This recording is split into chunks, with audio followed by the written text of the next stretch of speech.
యేసుక్రీస్తు నామంలో మీ అందరికీ శుభములు. ఈరోజు మనము లూకా సువార్త నుండి ప్రశ్నలు మరియు జవాబులు తెలుసుకుందాం. 1.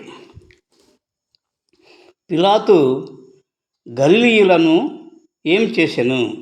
జవాబు: పిలాతు గలిలయులైన కొందరి రక్తమును వారి బలులతో కలిపి ఉండెను.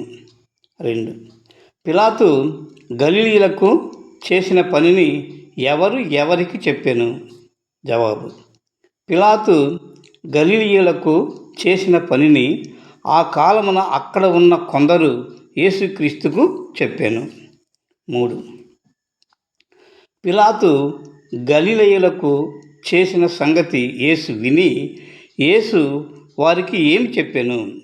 జవాబు: పిలాతు గలిలయులకు చేసిన సంగతి యేసుకు చెప్పగా యేసు అక్కడి వారితో, గలిలయలో కొందరు అట్టి హింస పొందినందున వారు గలిలయులందరికంటే పాపులు కారని వారితో చెప్పాను. మరియు మీరు మారు మనసు పొందని ఎడల మీరందరూ అలాగే నశింతురని అనెను. 4.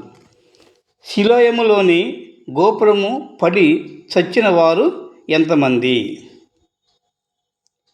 సిలోయములోని గోపురం పడి చనిపోయిన వారు 18 మంది. 5. సిలోయములోని గోపురం పడి చనిపోయిన వారు ఎలాంటి వారని యేసు చెప్పెను? జవాబు: సిలోయములోని గోపురం పడి చనిపోయిన వారు యెరూషలేములో కాపురమున్న వారందరికంటే అపరాధులు కారని యేసు చెప్పెను. జవాబు: 6. మీరు అపరాధులు కాకుండా ఉండాలి అంటే యేసు ఏమి చేయమంటున్నారు? జవాబు: మీరు అపరాధులు కాకుండా ఉండాలి అంటే మారు మనసు పొందమంటున్నారు. కాబట్టి అపరాధులు కాకుండా ఉండాలి అంటే మారు మనసు పొందాలి. నశించిపోకుండా ఉండాలి అంటే మారు మనసు పొందాలి. విశ్వాసం కలిగి దేవుని యందు ఉండాలి. మారు మనసు పొంది బాప్తిస్మం పొందాలి. పాత స్వభావమును వదలాలి. కొత్త స్వభావమును కలిగి ఉండాలి. యేసులో కొత్త జీవితము గడపాలి. అప్పుడు రక్షణ కలుగుతుంది.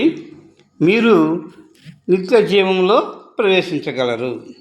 Thank you.